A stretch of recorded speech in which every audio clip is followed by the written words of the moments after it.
أعوذ بالله من الشيطان الرجيم. بسم الله الرحمن الرحيم. قل هو الرحمن آمنا به وعليه توكلنا فستعلمون من هو في ضلال مبين. قل أرأيتم إن أصبح ماؤكم غورا فمن يأتيكم بماء معين. صدق اللہ العظیم. کہہ دو کہ وہ رحمان ہے، ہم اس پر ایمان لائے ہیں اور اسی پر ہم نے بھروسہ کیا ہے.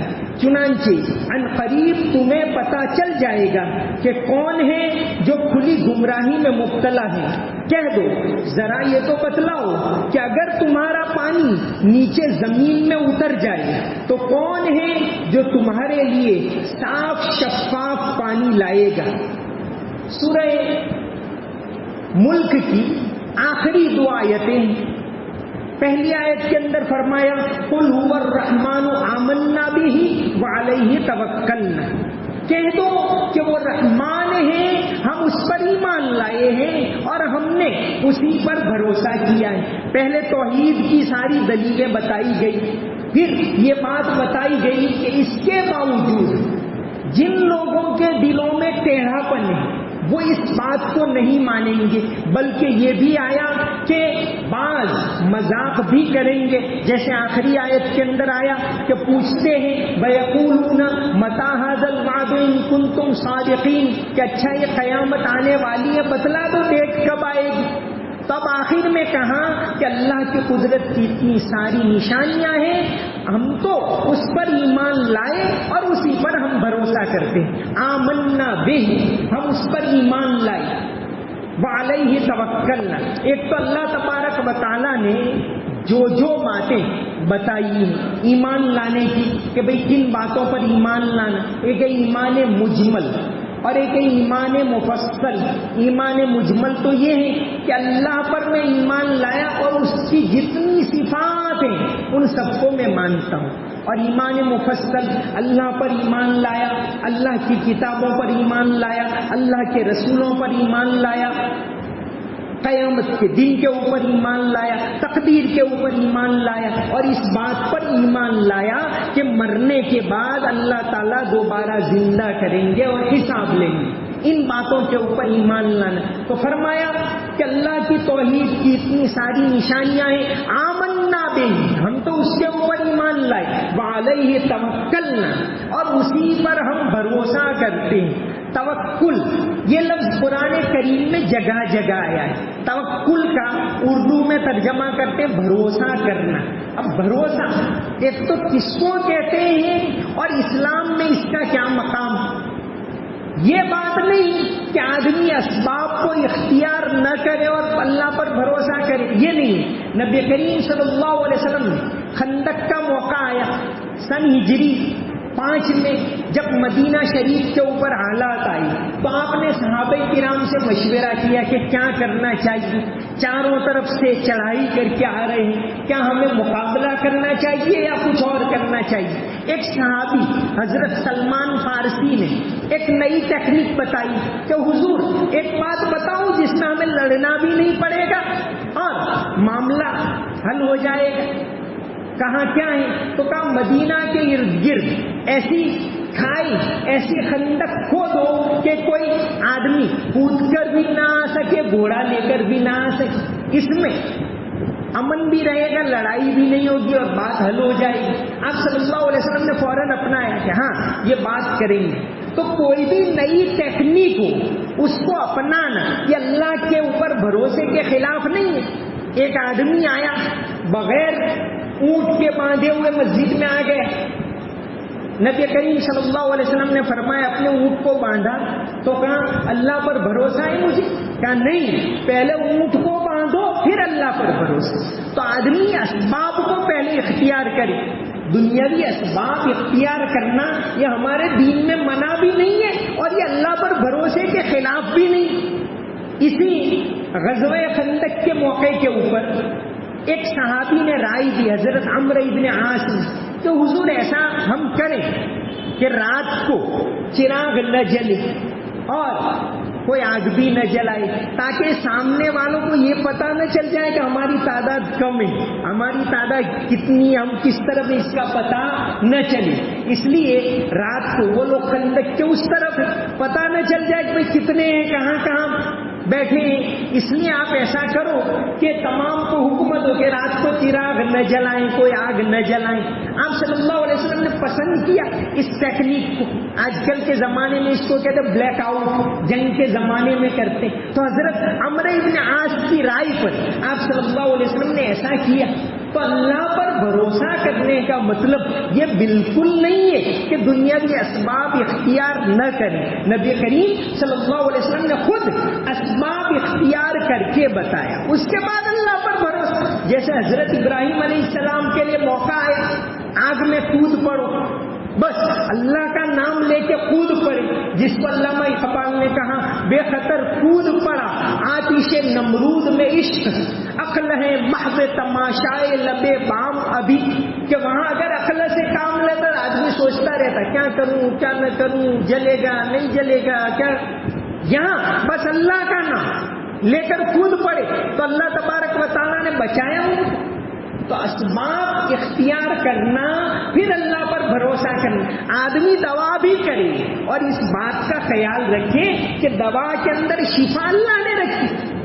ایک آدمی کو اسی دوا سے شفا ہو جاتی، کسی کو شفا نہیں ہوتی، الرجی ہو جاتی، کیوں ہوتی؟ اللہ تعالیٰ کی طرف سے۔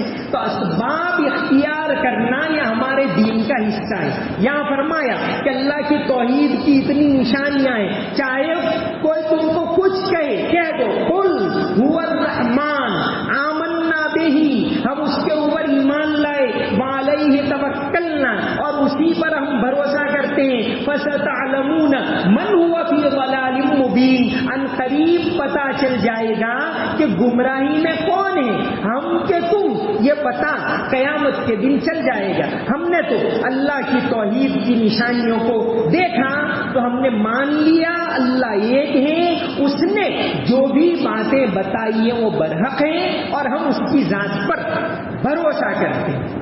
یہ آیت۔ اب آخری آیت کے اندر پھر فرمایا قل ارائیتم، اچھا اللہ کی توحید کی اتنی نشانیاں تم نے دیکھی، آسمان کس نے بنایا؟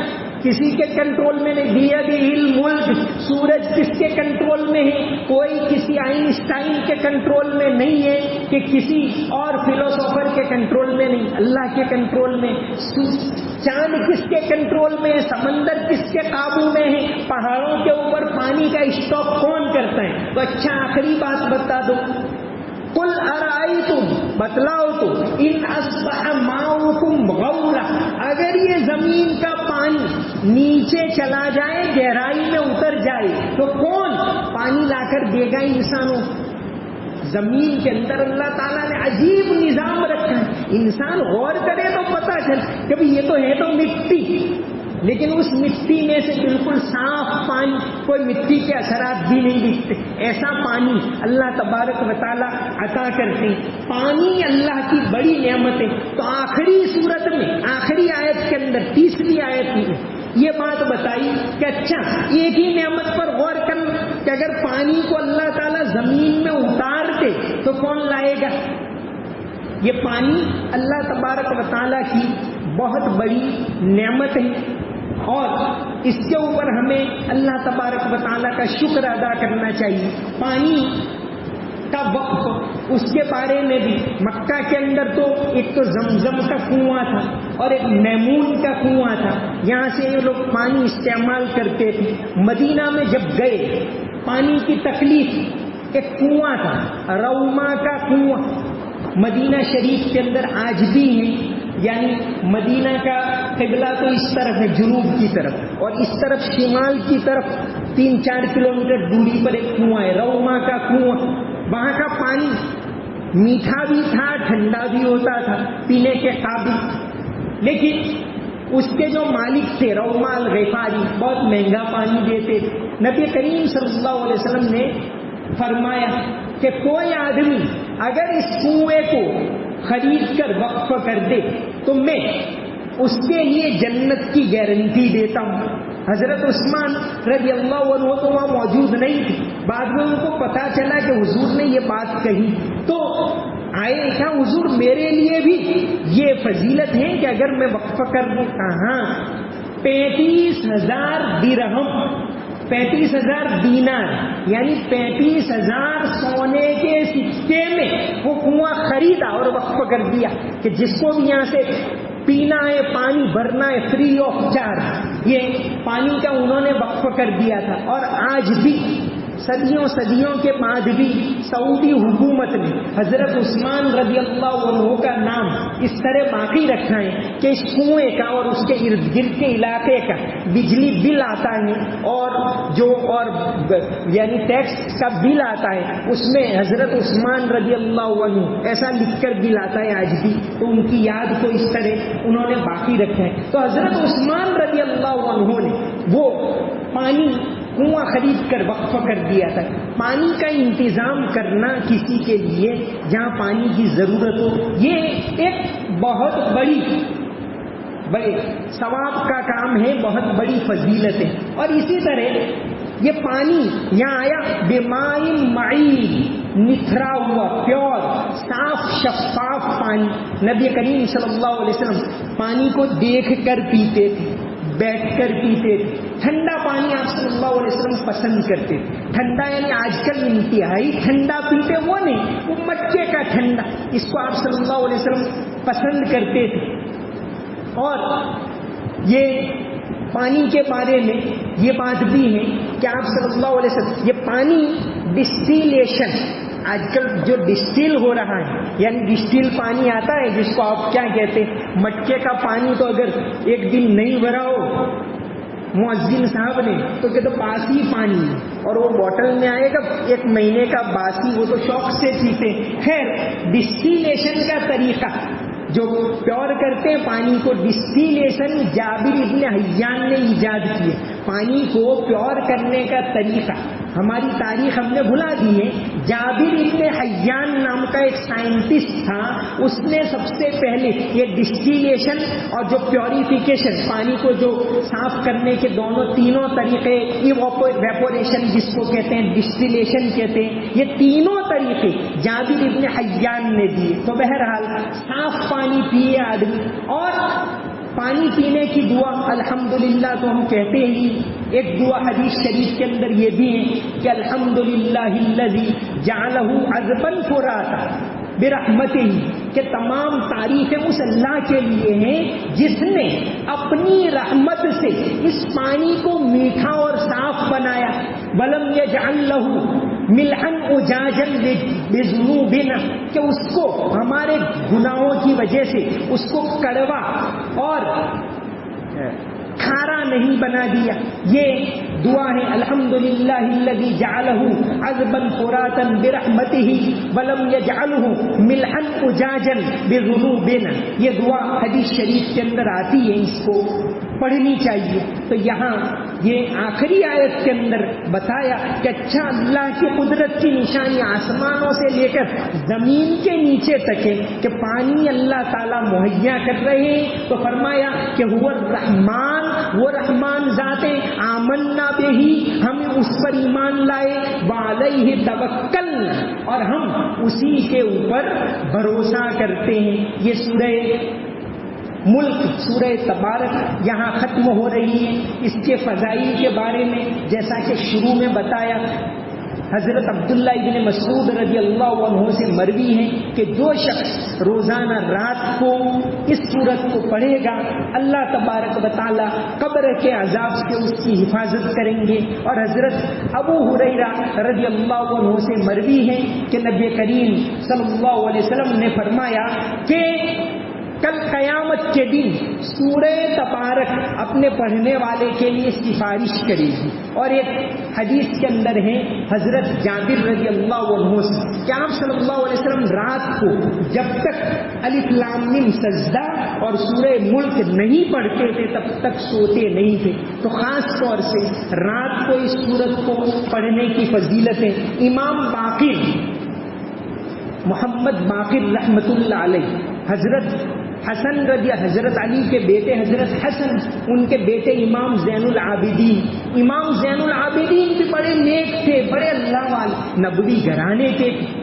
ان کے بارے میں آتا ہے، امام زین العابدین کا واقعہ آتا ہے کہ ایک مرتبہ ہشام ابن عبد الملک شہزادہ دمشق سے آیا مکہ میں طواف کرنے کے لیے، لیکن بھیڑ ہے، اس کے باڈی گارڈ تو موجود ہیں، لیکن حجر اسود کے پاس جانے کا موقع نہیں مل رہا۔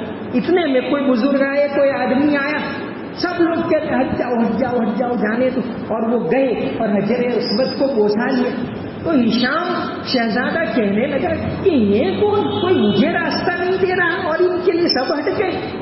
تو وہاں ایک شاعر موجود تھے، فرزدق، عربی کے بڑے شاعر، انہوں نے کہا کہ ھذا الذی تعرف البطحاء وتأتوه، ارے اس کو تو مکہ اور مدینہ کے سارے لوگ کیا، ان کو تو یہ کعبہ بھی پہچانتا ہے، یہ زمین بھی پہچانتی ہے، اور یہ زمین کا ایک ایک ذرہ پہچانتا ہے۔ ھذا الذی تعرف البطحاء وتأتوه والبیت یعرفه والحل والحرم، کہ یہ وہ آدمی ہے۔ تو امام زین العابدین لیکن تھے خدمت کرنے والے۔ امام زین العابدین کا جب انتقال ہو گیا تو نہلانے والوں نے دیکھا، جب یہ کپڑے کھولے تو یہاں وہ نشانات پڑے ہوئے، تعجب میں پڑ گئے۔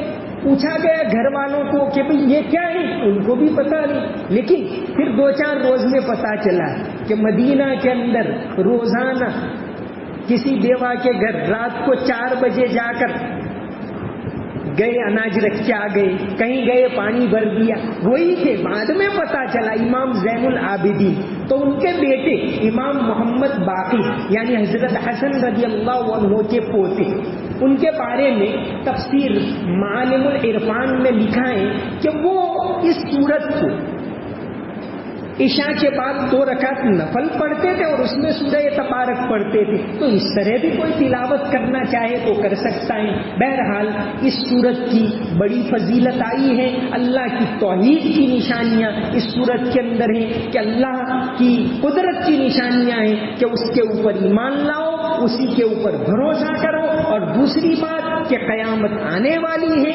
مرنا ہے، اور مر کر اس زندگی کا اللہ تبارک و تعالیٰ کے سامنے حساب دینا ہے۔ یہ خاص طور سے یہاں سورہ تبارک کا مضمون ہے۔ اللہ تبارک و تعالیٰ عمل کرنے کی توفیق عطا فرمائے۔ اللہم صلی علی محمد وعلی آل محمد وبارک وسلم۔ ربنا آتنا فی الدنیا حسنہ وفی الآخرۃ حسنہ وقنا عذاب النار۔ رب اغفر وارحم وتجاوز عما تعلم انک انت العز الاکرم یا حی یا قیوم برحمتک نستغیث۔ ربنا لا تجعلنا فتنة للقوم الظالمین ونجنا برحمتک من القوم الکافرین۔ یا اللہ مغفرت کا عشرہ چل رہا ہے، یا اللہ اس عشرے کو تیرے حبیب صلی اللہ علیہ وسلم نے مغفرت کا عشرہ بتایا ہے۔ اس عشرے کے اندر تو لوگوں کو معاف کرتا ہے، ہمارے گناہوں کو معاف کر دے، ہماری غلطیوں کو معاف کر دے۔ یا اللہ ہم انسان ہیں، خطا کار ہیں، یا اللہ تو بخشنے والا ہے، غفور الرحیم ہے، ہماری بخشش فرما، ہمارے گناہوں کو معاف فرما، ہماری غلطیوں کو معاف فرما۔ یا اللہ عافیت کے ساتھ تیری عبادت کرنے کی توفیق عطا فرما۔ یا اللہ اس ملک کے اندر امن و امان کو پیدا فرما، ملک کے اندر عافیت کو پیدا فرما، ملک کے اندر محبت کے ماحول کو پیدا فرما۔ یا اللہ ملک میں نفرت کے ماحول کو ختم فرما، ہماری آنے والی نسلوں کے ایمان کی حفاظت فرما، ان کے عقائد کی حفاظت فرما۔ یا اللہ اس ملک کے اندر قیامت تک اللہ اکبر کی آواز کو بلند فرما، قیامت تک اس ملک کے اندر کلام پاک کی تعلیم کو زندہ فرما، کلام پاک سے محبت کرنے والوں کو پیدا فرما۔ یا اللہ ملک کے اندر عافیت عطا فرما۔ یا اللہ یہ مسجدیں یا اللہ بزرگوں نے اس لیے بنائی کہ ان کو آباد کیا جائے۔ یا اللہ ہمارے قصوروں کو معاف فرما، ان مسجدوں کو آباد فرما، ان مدرسوں کو آباد فرما۔ یا اللہ قیامت تک کے لیے آباد فرما۔ یا اللہ قیامت تک ملک کی تمام تمام مسجدوں کی حفاظت فرما، تمام مدرسوں کی حفاظت فرما، دین کا کام کرنے والوں کی حفاظت فرما۔ یا اللہ حلال پاکیزہ روزی عطا فرما، حلال روزی کے دروازوں کو کھول دے۔ یا اللہ مسلمانوں کو کسی کا محتاج نہ بنا، یا اللہ بھرپور روزی عطا فرما، حرام سے حفاظت فرما، سود سے حفاظت فرما، جھوٹ سے حفاظت فرما، بے حیائی سے حفاظت فرما، حیا والی زندگی نصیب فرما، امانت داری والی زندگی نصیب فرما، سچائی والی زندگی نصیب فرما، آپس میں مل جل کر ایک ہو کر رہنے کی توفیق عطا فرما۔ اللہم صلی علی محمد وعلی آل محمد وبارک وسلم۔ سمعنا واطعنا غفرانک ربنا والیک المصیر برحمتک یا ارحم الراحمین۔